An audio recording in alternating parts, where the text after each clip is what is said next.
जय श्री राम। आज हम आपको बताएंगे कि पितृदोष क्या होता है और उसका निवारण कैसे किया जा सकता है।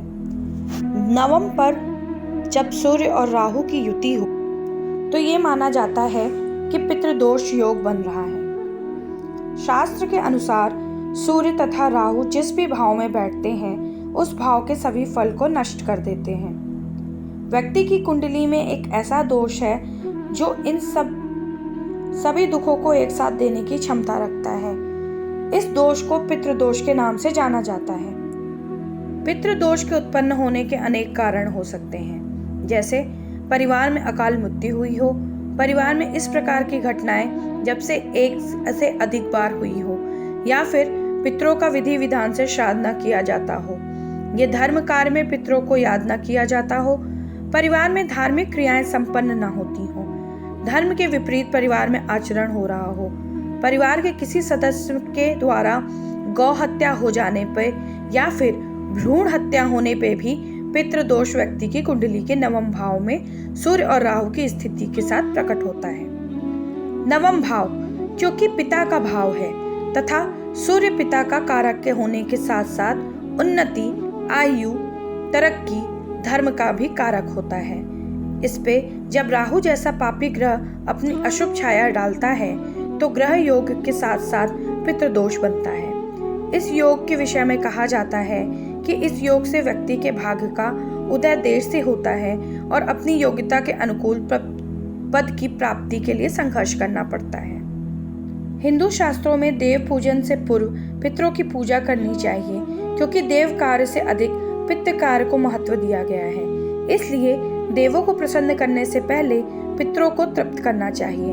पितर कार्यों के लिए सबसे उत्तम पितृ पक्ष अर्थात अश्विन मास की कृष्ण पक्ष को समझा जाता है। आइए अब हम आपको बताते हैं कि पितृदोष से शांति कैसे की जा सकती है।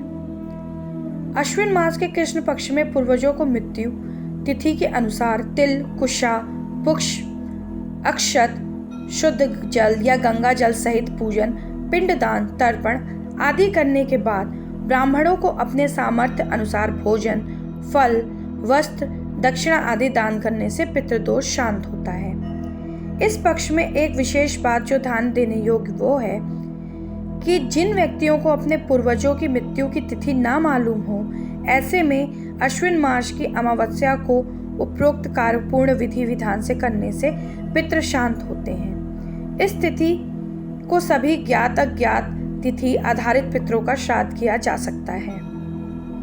अब हम आपको बताएंगे पितृदोष से निवारण के उपाय।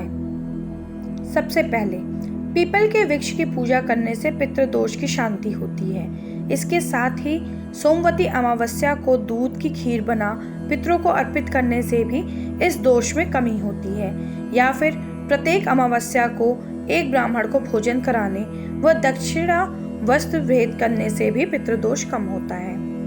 प्रत्येक अमावस्या को कंडे की धूनी लगा के उसमें खीर का भोग लगा के दक्षिण दिशा में पितरों का आवाहन करने से उनसे अपना कर्मों के लिए क्षमा याचना करने से लाभ मिलता है। सूर्योदय के समय किसी आसन पे खड़े होके सूर्य को निहारने, उसकी शक्ति देने की प्रार्थना करने और गायत्री मंत्र का जाप करने से भी सूर्य मजबूत होता है।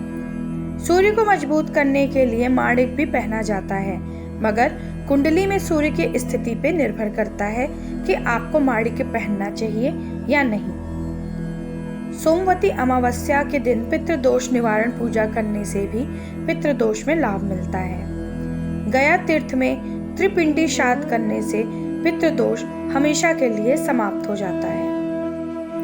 आशा करती हूँ आपको ये जानकारी अच्छी लगी होगी। ईश्वर हम सबकी रक्षा करें, हम सबको सद्बुद्धि दे। जय माँ काल, जय माँ काली।